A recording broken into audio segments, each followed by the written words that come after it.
Content creator মাধবী বিশ্বাসের 3 দিনের police remand আদালতে। ত্রিপুরা সরকারের বিরুদ্ধে প্রতিনিয়ত সামাজিক মাধ্যমে কুরুচিকর মন্তব্য করে এখন জেলের ঘানি টানছে কন্টেন্ট ক্রিয়েটর মাধবী বিশ্বাস। সোমবার তাকে আগরতলা যোগেন্দ্রনগর তার নিজ বাড়ি থেকে গ্রেপ্তার করে আগরতলা পশ্চিম মহিলা থানার পুলিশ। মঙ্গলবার তাকে আদালতে সোপার্দ করা হয়। এরপর আদালত অভিযুক্ত কন্টেন্ট ক্রিয়েটর মাধবী বিশ্বাসকে 3 দিনের জন্য পুলিশ রিমান্ডে পাঠায়।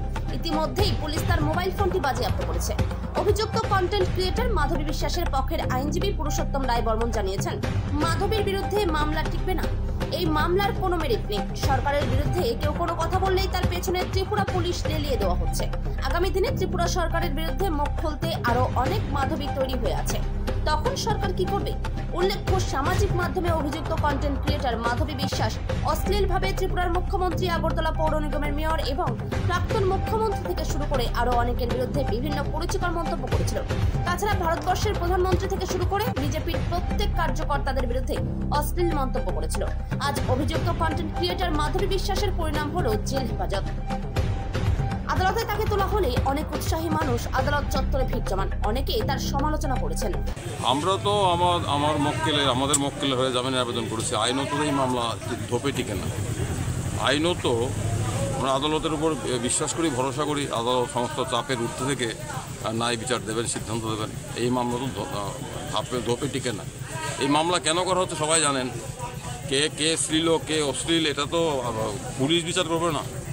এটার জন্য করা হয়নি। সারা রাজ্যেই অশ্লীলতার তাণ্ডব চলছে। এই মামলাটা করা হয়েছে একটা মেসেজ দেওয়ার জন্য, কেউ সমাজে মুখ না করে। এইটা হচ্ছে মামলার মূল নির্যাস। এই কি বলে, ওর নাম কি ক্লায়েন্টের, মাধবীকে টার্গেট করা হয়েছে। মাধবী সরকারের বিরুদ্ধে মুখ খুলছিল। মাধবীর বিরুদ্ধে আরও 2টো মামলা আছে। মাধবীকে গত 1 মাস ধরে বারবার থানায় ডেকে বলা হচ্ছিল, আপনি দয়া করে, থানা খারাপ ব্যবহার করেনি, যেটা আমি সব মিথ্যা কথা বলবো না, তারা শুধু হাত জোর করে বলছিল আপনারা আমাকে বিড়ম্বনা থেকে বাঁচান, সরকারের বিরুদ্ধে মুখ খুলবেন না। এখন পুলিশকে দিয়ে আর সরকারের বিরুদ্ধে মুখ খোলানো বন্ধ রাখা যাবে? একজন মাধবীকে জেলে পাঠিয়েছে, আরও মাধবী মুখ খুলবে। আর অশ্লীলতা এগুলো নিয়ে, এগুলো তো মূল বিষয় না। মূল বিষয় হচ্ছে মুখ বন্ধ করা।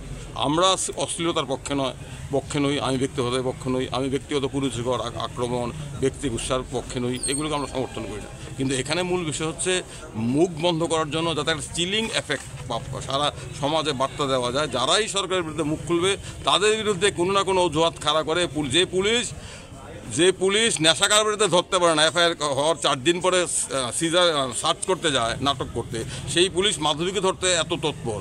বন্ধের দিন সেই পুলিশ কোথায় ছিল? এতে তো মানুষ দেখছেন। আমরা আদালতের কাছে বলেছি কোনো ধারাই টেকে না, কোনো ধারাই। আটকও বেআইনি, গ্রেপ্তারও বেআইনি। কারণ মাধবীকে তার বিরুদ্ধে মূল অভিযোগ সেটা ground of arrest, reason of অ্যারেস্টে জানানো হয়নি। তা আমরা আদালতের উপর ভরসা রাখছি।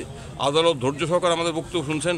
সরকার, প্রশাসন, সব বাইরের চাপ, সমস্ত চাপের ঊর্ধ্বে আদালতের প্রতি আমাদের আস্থা আছে। আমরা আশা করি মাধবী মুক্তি পাবে। কোনো মামলাই ধোপে টিকবে না। আর আমি যেটা বলতে চাই, এইভাবে মুখ বন্ধ করা যায় না।